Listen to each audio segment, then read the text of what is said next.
দুটি জিনিস জীবনে প্রয়োজন এগিয়ে যাওয়ার জন্য, বড় হওয়ার জন্য, নিজের লক্ষ্যে পৌঁছানোর জন্য। সেটা হচ্ছে সেলফ মোটিভেশন আর হচ্ছে সেলফ ডিসিপ্লিন বা সেলফ কন্ট্রোল।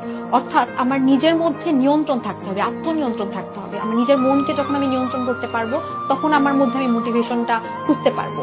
তো দেখা যায় কি যে আমরা একটা জিনিসের জন্য অনেক স্বপ্ন দেখি, বড় বড় একটা জায়গায় যাওয়ার জন্য আমরা অনেক ড্রিম দেখি, কিন্তু সেইটার জন্য যে পরিমাণে পরিশ্রম করা দরকার আমরা হাঁপিয়ে যাই। আমরা নিজের ভেতরে কোনো কন্ট্রোল রাখতে পারি না, ভাবি যে ঠিক আছে আর পারছি না, আর পারবো না। এই জিনিসটা হওয়া যাবে না।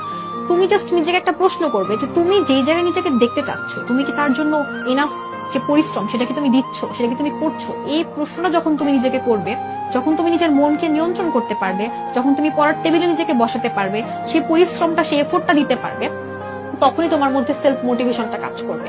এবং একটা কথা কি জানো যে বিখ্যাত একজন লেখক রয়েছে, যিনি নিজে একজন মোটিভেশনাল স্পিকার, ওনার নাম হচ্ছে স্টিফেন আর কভে। উনি নিজে একজন মোটিভেশনাল স্পিকার হয়ে একটা কথা বলেছেন যে মোটিভেশন হচ্ছে নিজের ভেতরের আগুন, এবং এই আগুনটা যদি অন্য কেউ জ্বালানোর চেষ্টা করে থাকে তাহলে সেটা খুব কমই জ্বলে, এরকম হয়েছে।